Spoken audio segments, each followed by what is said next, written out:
ಅಬು ನ್ಯೂಸ್ಗೆ ಸ್ವಾಗತ. ನಾನು ಜಹೀರ್. ನಮ್ಮ ನಡೆ ಸತ್ಯದ ಕಡೆ. ಯುವಕರಿಗೆ ದುಶ್ಚಟ ಮಾಡಲು ಅನುಕೂಲವಾಯಿತೆ ನೂತನ ಸರ್ಕಾರಿ ಆಸ್ಪತ್ರೆ. ಕಟ್ಟಡ ಕಾಮಗಾರಿ ಮುಗಿದು 6 ತಿಂಗಳು ಗತಿಸಿದರೂ ಇನ್ನೂವರೆಗೂ ಪ್ರಾರಂಭವಾಗಿಲ್ಲ ಸಮುದಾಯ ಆರೋಗ್ಯ ಕೇಂದ್ರ.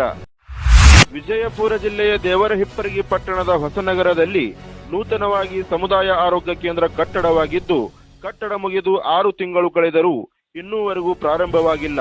ತಾಲೂಕಿನ ಸುತ್ತಮುತ್ತಲಿನ ಹಳ್ಳಿಯ ಜನರು ತುರ್ತು ಚಿಕಿತ್ಸೆಗೆ ಬಂದಾಗ ಅವರಿಗೆ ಸರಿಯಾದ ಚಿಕಿತ್ಸೆ ಸಿಗುವುದಿಲ್ಲ. ಕಾರಣ ಚಿಕಿತ್ಸೆಗೆ ಬೇಕಾಗುವ ವಸ್ತುಗಳು ಹಾಗೂ ವೈದ್ಯರ ಕೊರತೆ. ಇಲ್ಲಿ ರಾಷ್ಟ್ರೀಯ ಹೆದ್ದಾರಿ ಕೂಡ ಇರುವುದರಿಂದ ಹಲವಾರು ಬಾರಿ ರಸ್ತೆ ಅಪಘಾತವಾದಾಗ ತುರ್ತು ಚಿಕಿತ್ಸೆಗಾಗಿ ಸರ್ಕಾರಿ ಆಸ್ಪತ್ರೆಗೆ ಬಂದಾಗ ವೈದ್ಯರು ಹೇಳುವುದು ಒಂದೇ ಮಾತು: ನಮಗೆ ಚಿಕಿತ್ಸೆ ಕೊಡೋಕ್ಕಾಗಲ್ಲ, ಯಾಕಂದ್ರೆ ನಮ್ಮ ಹತ್ರ ವೈದ್ಯರ ಕೊರತೆ ಇದೆ ಎಂದು ಹೇಳುತ್ತಾರೆ. ದೇವರಹಿಪ್ಪರಗಿಯಿಂದ ವಿಜಯಪುರ ಸುಮಾರು 40 ಕಿಲೋಮೀಟರ್ ಇರುವುದರಿಂದ ಜಿಲ್ಲಾ ಆಸ್ಪತ್ರೆಗೆ ಹೋಗುವಷ್ಟರಲ್ಲಿ ಎಷ್ಟೋ ಜನ ಪ್ರಾಣವನ್ನು ಕಳೆದುಕೊಂಡಿದ್ದಾರೆ. ಈ ಹೊಸ ಆಸ್ಪತ್ರೆಯಲ್ಲಿ ಕೆಲವು ಕಿಡಿಗೇಡಿಗಳು ಆಸ್ಪತ್ರೆಯ ಗಾಜುಗಳನ್ನು ಒಡೆದಿದ್ದಾರೆ ಮತ್ತು ಆಸ್ಪತ್ರೆಯಲ್ಲಿ ಕುಳಿತು ಸಿಗರೆಟ್ ಸೇದುವುದು, ಗುಟ್ಕಾ ತಿಂದು ಉಗುಳುವುದು, ಇನ್ನಿತರ ದುಶ್ಚಟಗಳು ಮಾಡಿ ನೂತನ ಕಟ್ಟಡ ಹಾಳು ಮಾಡುತ್ತಿದ್ದಾರೆ. ಆದಷ್ಟು ಬೇಗ ಸರ್ಕಾರಿ ಆಸ್ಪತ್ರೆ ಪ್ರಾರಂಭಿಸಿ ಬಡ ರೋಗಿಗಳಿಗೆ ಅನುಕೂಲ ಮಾಡಿಕೊಡಬೇಕು ಎಂದು ಜಿಲ್ಲಾ ಉಸ್ತುವಾರಿ ಸಚಿವರಲ್ಲಿ ಮತ್ತು ಮತಕ್ಷೇತ್ರದ ಶಾಸಕರಲ್ಲಿ ನಮ್ಮ ಕರ್ನಾಟಕ ಸೇನೆ ಆಗ್ರಹ ಮಾಡಿದೆ. ನಮ್ಮ ಕರ್ನಾಟಕ ಸೇನೆ ವತಿಯಿಂದ ವಿನಂತಿ ಮಾಡ್ಕೊಳ್ಳೋದ್ರ ಮಾನ್ಯ ಸಚಿವರಲ್ಲಿ ರಾಜ್ಯಗಳು ವಿನಂತಿ ಮಾಡ್ಕೊಳ್ಳೋದ್ರ ದೇವರಹಿಪ್ಪರಗಿ ತಾಲೂಕುಗಳ ಸುಮಾರು 30-40 ಹಳ್ಳಿಗಳು ಬರ್ತಾವ. ಹಲವಾರು ಯಕ್ಷಗಾನವಾಗಿ ಹಲವಾರು ಜನ ಪ್ರಾಣ ಕಳ್ಕೊಂಡ್ರ ಮಾನ್ಯ ಶಾಸಕರಲ್ಲಿ ಎಂ ಬಿ ಪಾಟೀಲ್ ಸಾಹೇಬ್ ವಿನಂತಿ ಮಾಡ್ಕೊಳ್ಳೋದ್ರ ಆದಷ್ಟು ಬೇಗ ಸರ್ಕಾರದ ಉದ್ಘಾಟನೆ ಮಾಡಿ ಬಡವರಿಗೆ ಅನುಕೂಲ ಮಾಡಿಕೊಡ್ಬೇಕು.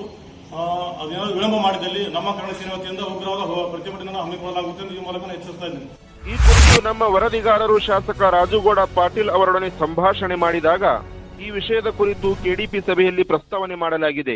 ಇನ್ನು ಅಲ್ಪ ಸ್ವಲ್ಪ ಕೆಲಸ ಬಾಕಿ ಉಳಿದಿದ್ದು ಆದಷ್ಟು ಬೇಗ ಉದ್ಘಾಟನೆಗೊಳ್ಳಲಿದೆ ಎಂದು ಭರವಸೆ ನೀಡಿದ್ದಾರೆ.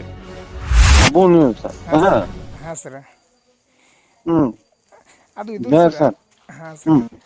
ದೇವರಹಿಪ್ಪರಗಿ ಇದು ಸಿವಿಲ್ ಹಾಸ್ಪಿಟಲ್ ಅದಲ್ರಿ, ಅದು ಸ್ವಲ್ಪ ಓಪನಿಂಗ್ ಏನು ಮಾಡ್ರಿ ಸರ್? ಅದು ಓಪನಿಂಗ್ ನನ್ನಿಂದ ಉಳ್ದೇಳಿ ಎಲ್ಲಾರ್ಗಿ ತಪ್ಪು ಕಲ್ಪನೆ ಆಗಾಕತ್ತದ. ನನ್ನಿಂದ ಏನು ಉಳ್ದಿಲ್ಲ. ಅದು ಇನ್ನೊಂದ್ 8 ದಿವ್ಸ ಮೈನರ್ ಕೆಲಸ ಅದಾವತ್ತ, ಅದನ್ನ ಮುಗಿದ್ಮ್ಯಾಗ ಮಾಡಾಕತ್ರಿ ಅಂತ ಹೇಳ ನಿನ್ನೆ ಡಿಎಚ್ಒ ಬಂದು. ಅದನ್ನ ಕೆಡಿಪಿ ಒಳಗೂ ಪ್ರಸ್ತಾವನೆ ಮಾಡೀನಿ. MLA ಬಂದು ಉದ್ಘಾಟನೆ ಮಾಡೋಲ್ರ ನನಗ್ ನಿಮಿತ್ತಿ ಬರ ಆಗ್ತದ. ಏನಾಗ್ಯದ ಕ್ಲಿಯರ್ ಮಾಡ್ರಿ, ಹೇಳ್ರಿ ಪಬ್ಲಿಕ್ಕಿಗೆ. ಸುಮ್ಮನೆ ನನ್ಗೇನು ಮಾಡಾಕೇನು 1 ಮಿನಿಟ್ ಹೋಗುದ ಮಾಡೋದು. ಆದಷ್ಟು ಬೇಗ ಸಮುದಾಯ ಆರೋಗ್ಯ ಕೇಂದ್ರ ಉದ್ಘಾಟನೆಗೊಂಡು ಬಡ ರೋಗಿಗಳಿಗೆ ಅನುಕೂಲ ಮಾಡಿಕೊಡಬೇಕು ಎಂಬುದೇ ಅಲ್ಲಿಯ ಜನರ ಆಗ್ರಹವಾಗಿದೆ.